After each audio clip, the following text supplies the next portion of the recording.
నమస్తే. ఇన్నాళ్ళు నన్ను సపోర్ట్ చేస్తూ, ఎంకరేజ్ చేస్తూ మీ ప్రేమని నాకు అందిస్తున్న ప్రతి ఒక్కరికి కృతజ్ఞతలు.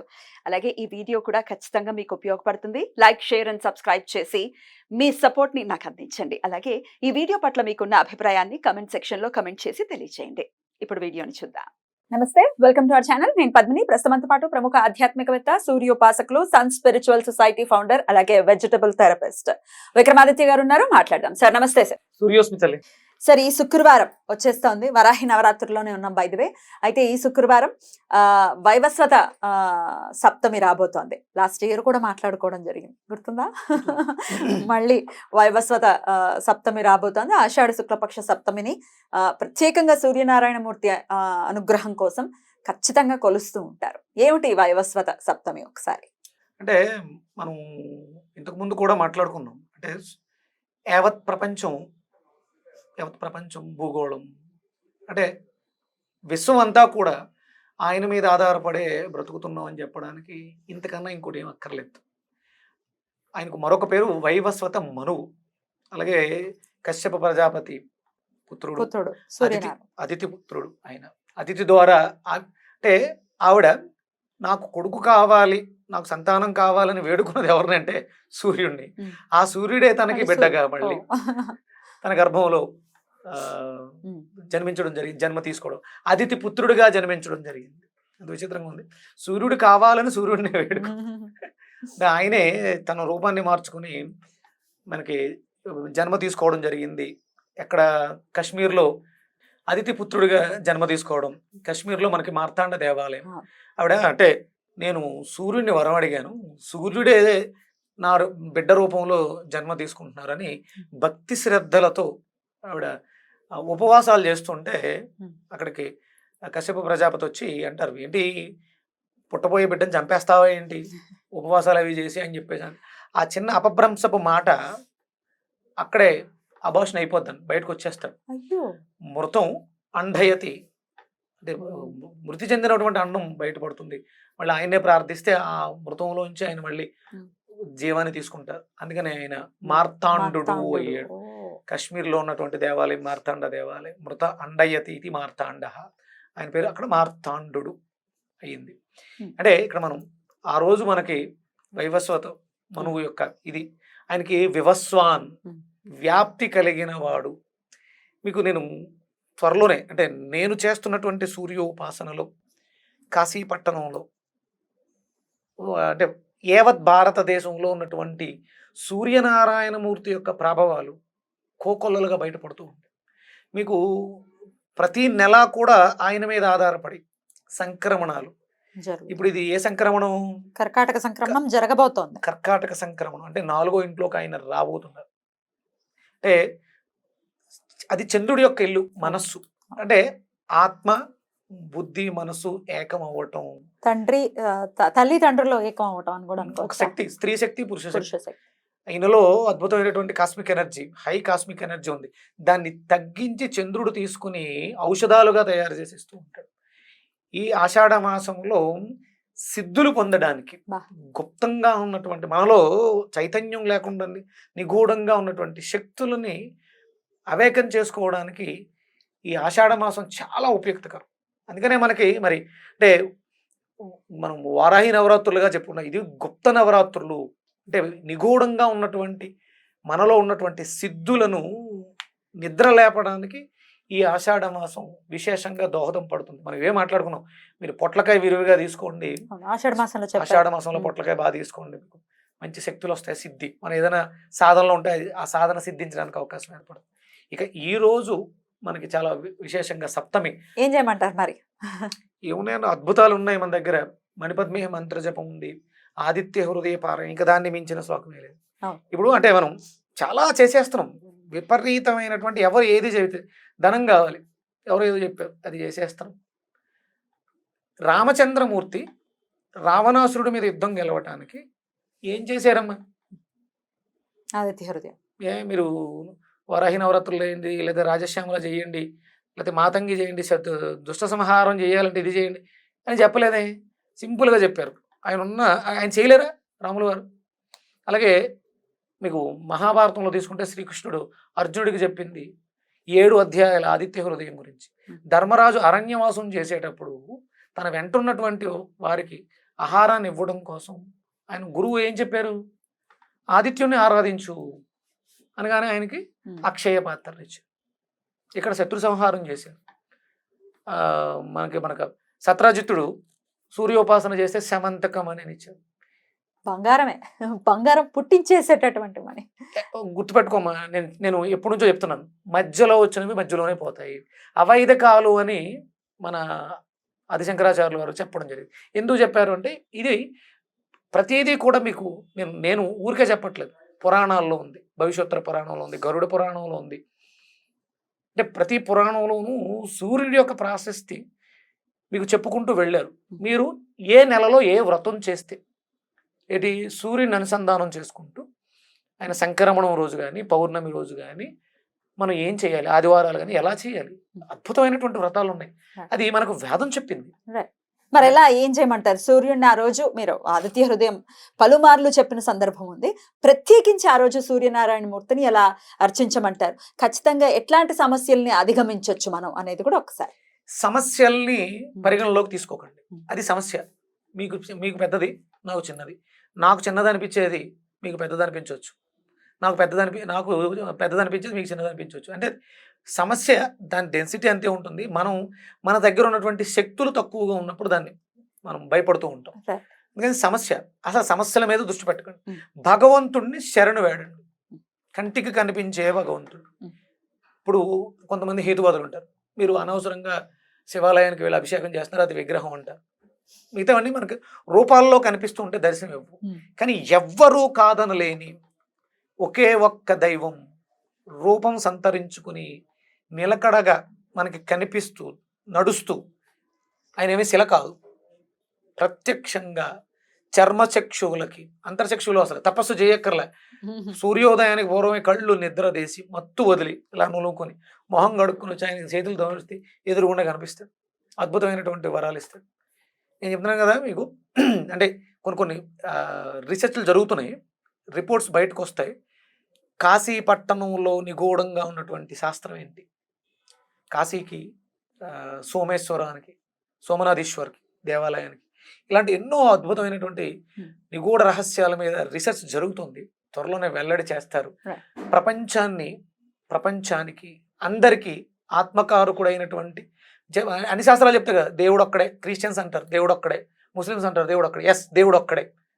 ఆ దేవుడు సూర్యుడొక్కడే. సూర్యుడొక్కడే అంటే మనం పరి విధాల శ్రీకృష్ణ పరమాత్మ కూడా భగవద్గీతలో ఒక శ్లోకంలో చెప్పడం జరిగింది, నా శక్తులన్నీ కూడా సూర్యమండలంలో ఉన్నాయి. మీరు అనవసరంగా వెంపర్లాడుతూ ఆ వ్రతం ఈ వ్రతం అని వెళ్ళకండి. మనకు కనిపిస్తున్నాడు ప్రత్యక్ష దైవం, చేతులు జోడించి నమస్కార ప్రియో భాస్కర అంతే. బాబా ఎంత ఉప్పొంగిపోయి చెప్తున్నారు అసలు. సరే పొద్దున్న నుంచి ఏం చేయాలో చెప్పండి. స్వామికి ఇష్టమైన పనులు ఒకసారి మళ్ళీ గుర్తు చేయండి. మరి అరుణమ్మ ఆయనకి ఎంతో ఇష్టమైనటువంటిది, ఎంత ఉప్పొంగిపోతున్నారో ఆయన. ఎందుకంటే మరి అదే కదా, నేను పట్టుకున్న నా తండ్రి నన్ను నడిపిస్తున్నాడు. ఈ రోజు Vikramaditya spiritual society vegetable therapy గర్వంగా ఉంది. ప్రాణశక్తి, source of energy, source of light, source of knowledge. ఇది అని కాదు, మొత్తం సర్వం సూర్యమయం. Right, beautiful. ఓకే, కావాలి, మాకు కూడా అదే కావాలి. అందరూ ఒకటే దారిలో ఉందాం. ఆదివారాలని స్వచ్ఛమైనటువంటి ఆధ్యాత్మిక ఆదివారాలుగా తీసుకొచ్చేద్దాం. అది వస్తే బాగుండు సార్. మొన్న ఆదివారం కూడా రవిపుష్యమి యోగం ఉంది. అసలు ఆదివారం బయటకు వెళ్తే భయం వేస్తుంది. ఆదివారం బయటకు వెళ్ళాలంటే పొద్దున్నే మొత్తం గుమ్ముగూడిపోయి చేపలు, రొయ్యలు, అది బాబోయ్ ఎప్పటికి అజ్ఞానం ఇంకా పాపం వాళ్ళని బయటికి తీసుకురాలేకపోతుంది. ఆ ఒక్కరోజే అంటూ ఉన్నారు. ఎక్కడో ఏదో మీటింగ్ లో మోడీ గారు ఏదో మాట్లాడడం విన్నాను నేను. శుక్రవారాన్ని సెలవు దినంగా ప్రకటించాలి, తీసుకొద్దామని అనుకున్నారు. ఒక ఆప్షన్ లో ఉంది. డెఫినెట్ గా ఆయన గెలిచారు కాబట్టి నిదానంగా రావడానికి అవకాశం ఉంది. ఆదివారాన్ని సెలవు దినముగా తీసేసి ఇంకొక రోజును మార్చుకుంటే, ఇది అంటే గవర్నమెంట్ రూల్ చేస్తే ప్రశ్నిస్తాం మనం, ఎందుకు మీరు మార్చారు అని. అదే మనమే నిర్ణయం తీసుకుంటే గవర్నమెంట్కి ఈజీ అవుతుంది. ఏమవుతూ మనం స్వచ్ఛందంగా కొనటం మానేస్తే సేల్స్ తగ్గితే పర్చేసింగ్ ఆగిపోతుంది. ఇంకో రోజు తినండి, తినద్దని కూడా ఎవరు అనట్లేదు బాబు. తప్ప రైటా అని అనట్లేదు. మానేయండి అని అన్నాను, ఎవరి ఇష్టం వాళ్ళది. దయచేసి ఆదివారం మానేయండి. ఎందుకంటే నువ్వు బాగుంటే నీ కుటుంబం బాగుంటుంది, నీ కుటుంబం బాగుంటే నీ వీధి బాగుంటుంది, నీ వీధి బాగుంటే నీ ఊరు బాగుంటుంది, నీ ఊరు బాగుంటే రాష్ట్రం బాగుంటుంది, రాష్ట్రం బాగుంటే దేశానికి చేయూతనిస్తాం అందరం కలిసి. Beautiful sir. అయితే ఇది శుక్రవారం వస్తుంది కాబట్టి శుక్రవారం అసలు మొత్తం డే ఎట్లా చేయమంటారు, ఏం చేయమంటారు? అరుణం అని కూడా చెప్పారు, ఒకసారి వివరంగా. అరుణ పారాయణం అమ్మ, సూర్య యంత్రం అంటే మనకి శ్రీచక్రం ఎలా అయితే ఉంటుందో బిందు త్రికోణం షట్కోణం మధ్యలో ఇంకా ఎక్కువ అంటే శ్రీచక్రానికి కోణాలు ఎక్కువ ఉంటాయి, కానీ ఇక్కడ బిందువు త్రికోణము షట్కోణము వృత్తము వృత్త యుగ్మకం ద్వివృత్తం ఉంటుంది, 2 వృత్తాలు ఉంటాయి, అందులో గాయత్రి ఉంటుంది, అలాగే ద్వాదశ దళాలుతో ఉన్నటువంటి యంత్రం. శ్రీచక్రానికి ఎంతైతే శక్తి ఉందో అరుణ యంత్రానికి కూడా అంతే శక్తి ఉంది. ఓకే. అష్టదిక్పాలకులు అంటే 64 ప్రమదగణాలు ఆ యంత్రంలో ఆవాహన అవుతారు గాయత్రితో సహా. అది పురోహితుల్ని పిలిపించుకుని పూజారి గారిని ఇంటికి అంటే పిలిపించుకుని సమయం ఉంది చేసుకోవాలి. కాబట్టి తిథి కలిసి వచ్చింది, ఆషాఢానికి ఆ శక్తి ఉంది కాబట్టి ఉమ్. అరుణ పారాయణాన్ని చేయించుకుని మనకు మనం చేసుకునే విధానం ఆ అది. అరుణం కంపల్సరీ ఆ మంత్రయుక్తంగా ఉండాలి, స్వరయుక్తంగా ఉండాలి, మంత్రమే కానీ స్వరయుక్తంగా ఉండాలి. అద్భుతమైనటువంటి మంత్రాలు. ఆయన ఎలా కింద ఉన్నటువంటి జలాన్ని ఉదకాన్ని తీసుకెళ్లి వర్షం రూపంలో వర్షించాడు, ఆ వర్షం ఎలా పంట అయింది, ఆ పంట ఎలా ఇంటికి వచ్చింది, ఆ ఇంటికి వచ్చిన ఆహారాన్ని మనం ఎలా భుజించాం, లోపల జఠరాగ్ని రూపంలో ఉన్నటువంటి సూర్యుడు దాన్ని మళ్ళీ ఎలా పచనం చేశాడు, అది ఎలా సప్త ధాతువులుగా రక్తము మాంసము మధ్య ఇలా సప్త ధాతువులుగా మార్పు చెందింది, అది ఎలా జ్యోతి అయి ఆత్మజ్యోతి అయి మన జ్ఞానజ్యోతి అయి మనల్ని ఎలా అవేకం చేస్తుంది అనేది అరుణం మొత్తం ఉంటుందమ్మా. Right. చేయించుకోవటమే. అరుణం చేయించుకోవడం. అయితే ప్రెగ్నెంట్ లేడీస్ ఉన్న వాళ్ళు మరి ఈ అరుణం విషయంలో ఎట్లాంటి జాగ్రత్తలు తీసుకోవాలి? మీకు 8వ అనువాకంలో నేను ఇంత ముందు మాట్లాడాను, సూర్యుడు జన్మ తీసుకుంటున్నాడని చెప్పేసి తపస్సు నువ్వు ఉపవాసాలు ఉండి చంపేస్తావా అనే ఒక చిన్న అపభ్రంశపు మాట, చంపేస్తావా ఏంటనే చిన్న మాటకి అభాషణ అయిపోయింది. అందులో ఆ పదాలకి చాలా శక్తి ఉంది, అందుకని ఆ 8వ అనువాకాన్ని పురోహితులే బ్రాహ్మణులు సద్బ్రాహ్మణులు అంటే వేదం నేర్చుకున్న వాళ్ళు పైకి చదవరు. ఎందుకంటే ఎవరైనా ఒకవేళ పక్కింట్లో ఉన్నారు గర్భిణి ఎవరిని ఉన్నా వాళ్ళని అక్కడ నుంచి లేచి వెళ్ళిపోమంటారు, ఆ వైబ్రేషన్స్ కూడా తగలకుండా వాళ్ళు లోపల మాత్రం ఆ అనువాకాన్ని ఆ 8వ అనువాకాన్ని చదివేసి తర్వాత మళ్ళీ గర్భిణి రావాలని చెప్పేసి శ్లోకంలో ఉంటుంది. ఆ శ్లోకానికి ముందు ఎవరన్నా ఉంటే గర్భిణీ స్త్రీలని పంపించేయండి అని ఉంటుంది.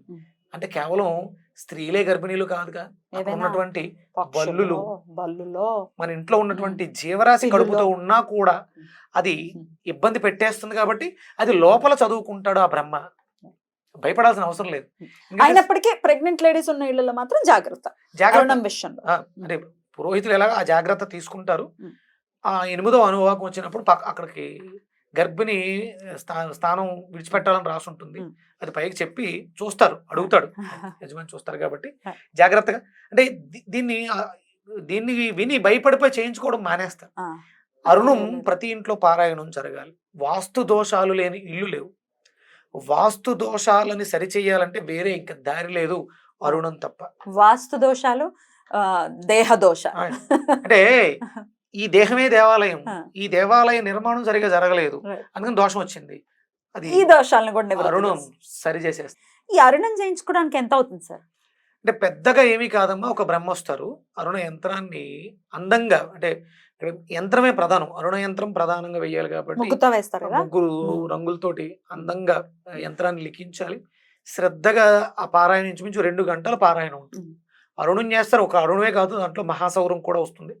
అరుణం సౌరం పారాయణం చేయడానికి సంభావన ఒక అంటే మనం వేలకు ఖర్చు పెడుతున్నాం, ఎంత అనేది అక్కడ ఉన్నటువంటి బ్రాహ్మణుడి మీద ఆధారపడి ఉంటుంది. నేను విన్నది 3000 లో కూడా చేసే చక్కగా 3000 అవుతుందేమో అంతే, నేను ఒక 5000 మినిమం పెట్టుకోవాలమ్మా, ఎందుకంటే అది చాలా భక్తి శ్రద్ధలతో కూడుకున్నది. ఎంత లోభత్వం చూపించకూడదు అంతే కదా. ఇప్పుడు ఆయన వచ్చి ఆ అరుణం పారాయణం చేసి ఆ తీర్థాన్ని మనకి ఇవ్వడం ద్వారా మన ఆరోగ్యం బాగుంటుంది, మనం ఐశ్వర్యవంతులు అవుతాం అన్నప్పుడు అంటే ఇక్కడ ధర్మం ఏం చెప్పింది అంటే నువ్వు సంపాదించే దాంట్లో నీకు వచ్చే ఇన్కంలో 10% నువ్వు దాన ధర్మాలు చెయ్యాలి. 1,00,000 రూపాయల్లో 10,000 నీది కాదు, అందులో ముందు ఫస్ట్ తల్లిదండ్రులు తర్వాత ఇలా మన ధర్మానికి సంబంధించి దీనికి ఖర్చు పెట్టాలి. అంటే 1,00,000లో 10,000 తీసేస్తే 10,000 10,000లో 5,000 కుటుంబ సభ్యులకు తల్లిదండ్రులకు తీసేస్తే ఒక 5,000 రూపాయలు, అంటే నెలకి 1,00,000 రూపాయలు నువ్వు సంపాదిస్తే 5,000 రూపాయలు ధర్మ కార్యాలకి నువ్వు వినియోగించాలి. ఒకవేళ నాకు సంపాదనే లేదు, నేను సంపాదన, నువ్వు బ్రతకడానికి అప్పు చేస్తున్నావు కదా, 1,00,000 రూపాయలు అప్పు చేస్తే 1,00,000 రూపాయలను నువ్వు 1,00,000 అప్పు తీర్చాలి, 90,000 నువ్వు వాడుకోవాలి, 10,000 ఇలా వాడాల్సిందే. ఇది ధర్మం చెప్పింది. Right.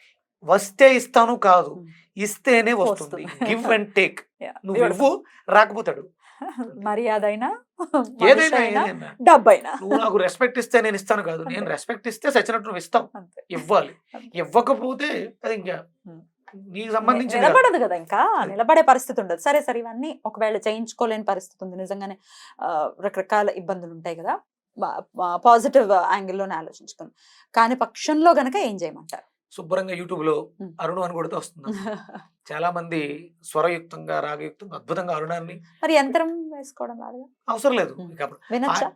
వింటమే. ఇంకా అప్పుడు అరుణ మంత్రాలు చాలా అద్భుతమైనటువంటి మంత్రాలు Right. అవి వినాలి. అంటే ఇప్పుడు అక్కడ ఆయన కార్యక్రమం క్రతువు అంతా యంత్ర ఆవాహన, దేవతావాహన ఇవన్నీ బ్రహ్మ చేసేస్తాడు. చివరిలో మనకి ఇచ్చేది తీర్థమేగా.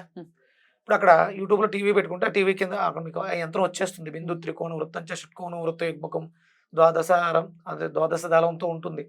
ఆ మంత్రం కూడా చదివేస్తారు ఆయన. అయిపోయింది. విన్నాక యంత్రం ఆటోమేటిక్గా మనసులో ఎక్కిస్తాం. మధ్యలో బిందువు, దాంట్లో షట్కోణం, మధ్యలో ఒక చిన్న వృత్తం, దాని తర్వాత 8 అష్టకోణాలు ఉంటాయి, దాని తర్వాత ఒక వృత్తం ఉంటుంది, అది 2 వృత్తాలు ఉంటాయి, మధ్యలో గాయత్రి మంత్రం ఆవాహన చేస్తారు. దాని తర్వాత మీకు ద్వాదశ దళాలు 12 దళాలు ఉంటాయి. అది ఒక యంత్రంలో నిర్మించబడి ఉంది, ద్వారంలో 4 ద్వారాలతో ఉన్నటువంటి యంత్రం. ఇది మనసులో ఊహ అద్భుతంగా వస్తుంది. అలా కూడా చేసుకోవచ్చు. ఇక భగవంతుడు దయాళువై అగస్త్యుల రూపంలో ఆదిత్య హృదయాన్ని యువకనే ఇచ్చారు. చదువుకో. ఆదిత్య హృదయ పారాయణం, అలాగే మణిపద్మేహం మంత్రం, ఇక చాలా ఉన్నాయి. అశ్విని సూక్తం ఉంది, చాలా ఉన్నాయి. చదివి వినిపించారు మన ఛానల్లో కూడా చాలా సార్లు. చక్కగా వినొచ్చు. ఆ రోజు లైవ్ కూడా ఉంటుంది, ఆదిత్య హృదయం పారాయణం లైవ్ ఉంటుంది, ఖచ్చితంగా వినండి. మరి థ్యాంక్ యూ సార్, చాలా అద్భుతంగా వివరించారు, ఉప్పొంగిపోతూ వివరించారు, చాలా సంతోషం. ఎందుకంటే నాకు రీసెంట్ గా వారణాసిలో జరిగిన ఒక చిన్న రీసెర్చ్ ఎంత ఆనందాన్ని ఇచ్చింది. ఎస్, అంటే భగవంతుడు నన్ను ఒక సక్సెస్ఫుల్ మార్గంలో నడిపిస్తున్నాడు. ఆయన ప్రతిదీ నాకు చూపిస్తున్నాడు. నా దగ్గర ఉన్నటువంటి ఏమీ లేవా, ఆదిత్య హృదయం ఒకటే ఉందా సూర్యుడికి అనుకున్నప్పుడు, Suryopanishad, sun worship ancient Indians, solar biology, ఇలా ఎన్ని పుస్తకాలు వచ్చి, ఇంత తొందర పుస్తకాలు సూర్యుడికి సంబంధించి నా దగ్గర ఉన్నాయి. ఇప్పుడు చదువుతారు సార్? చదివేండి. చదువుతున్నాను కాబట్టి ఇంత చదివేసి నాకు చెప్పండి. ఇంత ఉప్పొంగుతూ మాట్లాడుతున్నాను. అందరూ వెళ్ళాలి, అందరూ రమించాలి. ఎందుకంటే ఆయన ఆత్మకారకుడు. ఇది ఆత్మ సంతృప్తి పొందినప్పుడే ఈ ఆనందం డెఫినెట్లీ వస్తుంది. పదార్థంతో తిన్న వాటితో చేసిన వాటితో రాదు. ఇది అంత గొప్ప చదివాను. ఎస్, నేను పట్టుకునేది ఎంత గొప్పది.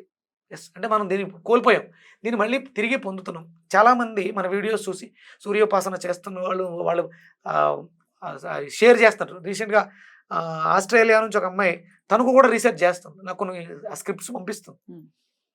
అనుష అని, నాకు తను రీసెర్చ్లో వాళ్ళకి దొరికే వాళ్ళు పంపిస్తున్నారు.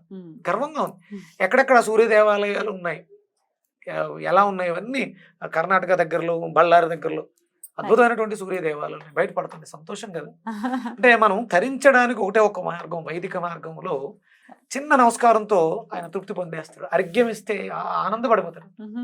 ఆనందపడదాం అయితే. ఆనందపడదాం. Thank you sir. నమస్తే. సూర్యోస్మిత.